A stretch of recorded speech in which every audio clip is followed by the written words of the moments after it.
Hey guys, I'm Craig from Steel City EDC, and today we're going to talk about the Chris Reeves Knives Umnumzaan, or Zaan as many people call it. Before we get into that, please do subscribe, like and leave me your comments. I'm a small independent growing channel and I'd really love your support to help me get there. So let's talk about this. This is acknowledged by many enthusiasts, collectors, people in the trade as being one of the best hard use folding knives in the world. Of course, it's all a question of personal preference, but nonetheless, a hell of an accolade. So before we kind of start, this one isn't completely standard. So it has the MIM clip, which isn't standard. They're about $50. And this one has a titanium backspacer, which is with the geared notches from Fast Number Ones on Instagram. And that was, I think it's about $110, $120. I got it several years ago. This was glass blasted. It came from the factory as sandblasted, but I had it glass blasted along with the backspacer, and the MIM clip was glass blasted as standard. Beautiful finish on these with the glass blasting, and the R there, CR, is just a slightly different colour. I love how that reflects.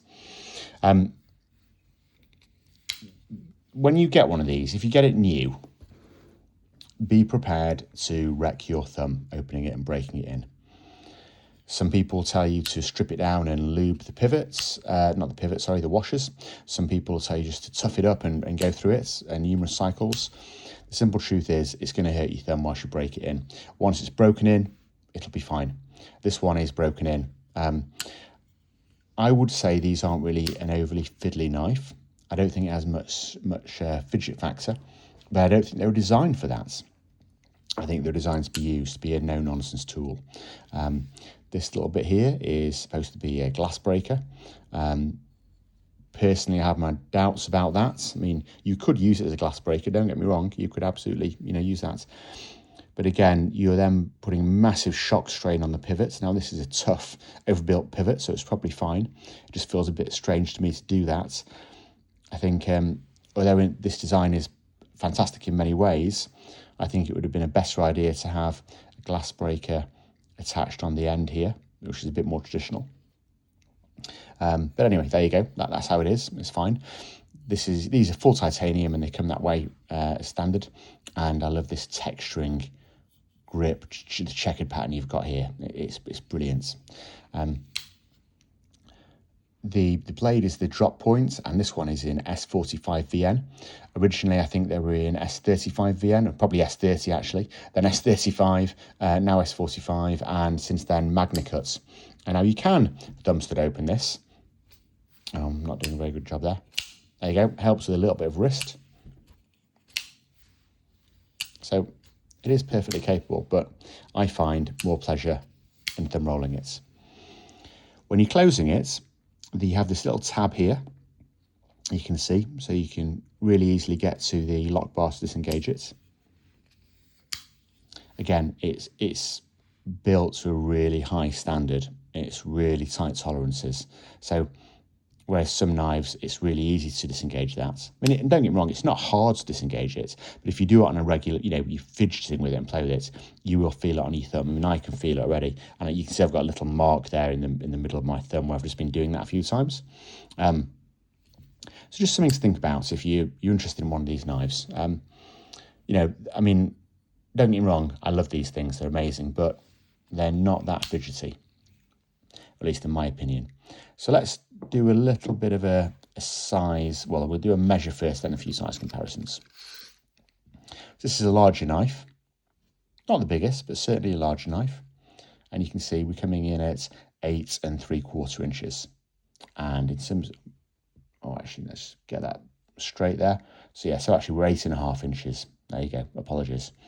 The blade is just under 4 inches, so call that 3 3/4 inches. And the cutting edge is 3.5 inches. So again, a good size knife. Now, if we do a few size comparisons, I'll just spin this baby round. And let's start off with another Chris Reeve knives. This is the large Sebenza 31. So we'll just put them next to each other, line them up nice and straight, and you can see there really isn't very much in it size-wise, is there? Very similar. That surprised me. It surprises a lot of people because we always think the Zaan is bigger. In terms of the blade stock, very similar. I mean, the Umnumzaan has got a slightly thicker blade stock than the Sebenza, and I believe it's got slightly thicker scales. I think what's throwing this one out is this has got the micarta inlays that add about 1 millimetre on each side. So that kind of gives it the illusion of being slightly thicker. But if you had a standard plain Jane Sebenza without the micarta inlays, the scales are ever so slightly thinner. And you can just see that up here at the top near the blade. You see how they're slightly thinner. But again, very similar in terms of size, cutting edge, etc. I mean, very similar design in many ways. I think if you look at the pivot, it's much bigger on the Umnumzaan than on the Sebenza. So let's move the Sebenza out of the way, and let's bring in a couple more size comparisons. Let's start off with a Strider SNG, which is the mid-size Strider. Put it there. Okay, and let's also do a Hindra XM18 3.5. And this, incidentally, is what many people refer to as the Holy Trinity, which is a phrase coined way back when, before loads of new modern manufacturers had come in, when these were the three US-made, hard-use, tactical type folders. And it was the Sebenza rather than the Umnumzaan, but nonetheless, I think it's widely acknowledged that if you've got a Hindra, a Chris Reeves, and a Strider, you've got those three. You've got the Holy Trinity. So we'll just line them up a bit more neatly. There you go. You can see very similar sizes.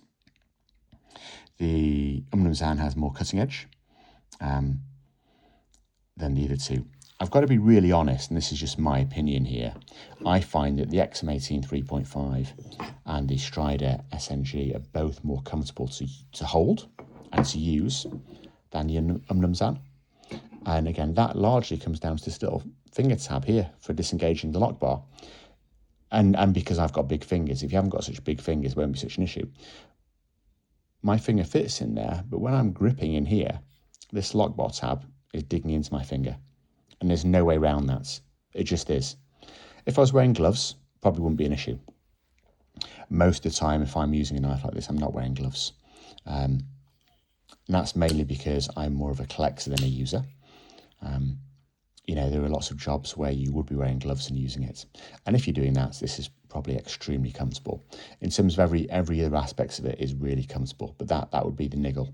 And that's not a criticism, so please, 100 million Chris Reeve fans, don't stop beating me up verbally on your comments. It's just a simple observation. And the fact that the tab is there makes it very easy to disengage the lock bar. So, there's always room for improvement and, of course, personal opinions on these things. If we just go here, you can get a better feel for the cutting edge. Again, substantially more on the Umnumzaan because it doesn't have the finger choil like the XM18. And actually, we just need to, there we go, that's better. But it is about 1 centimetre longer.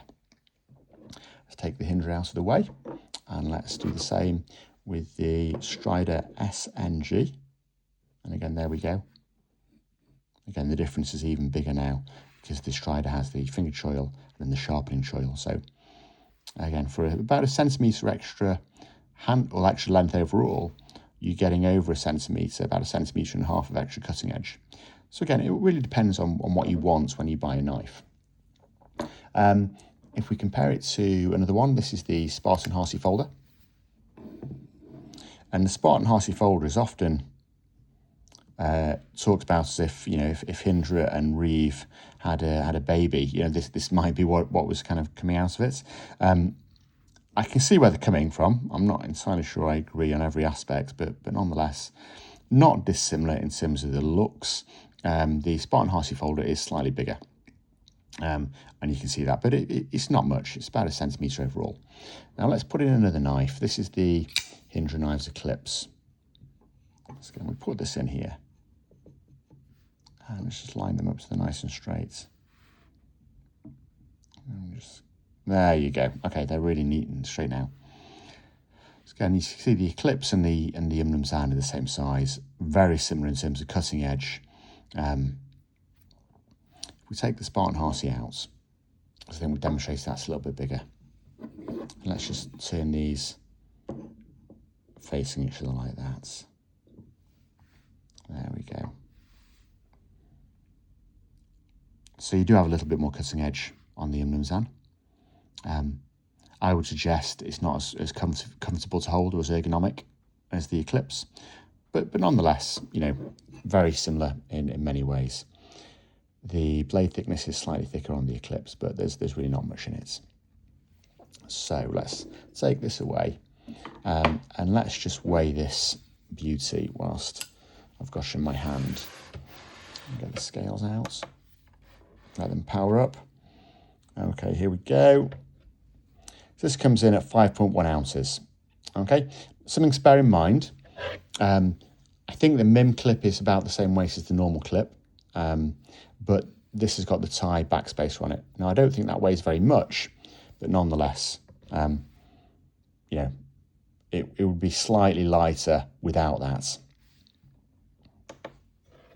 Okay, let's take that away. So, final thoughts on this.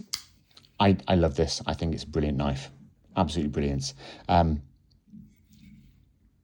As things happen, I've actually about to sell this one, not because I don't love it, don't enjoy it. It's because I need the money, which is one of the things that many of us knife collectors suffer from. I think you know, we sometimes overreach. I will buy another one.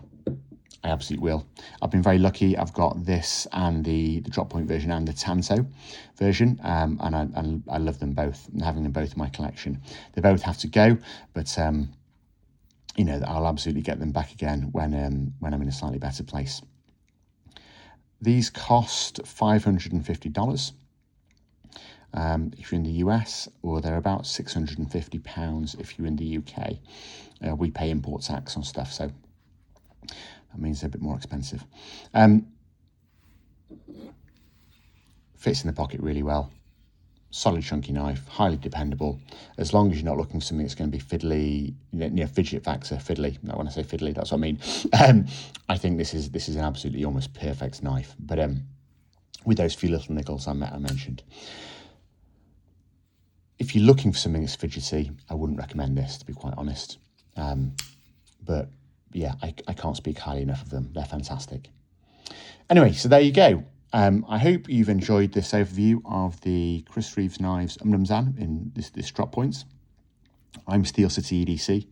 Please do like, subscribe, and leave me a comment. I really appreciate the love, and help me grow. Help me to do more of this kind of stuff so I can share my thoughts and feelings on all these knives with you guys, and hopefully help you make more informed decisions when you come to spend your hard-earned money. Okay, cheers guys. Have a great day.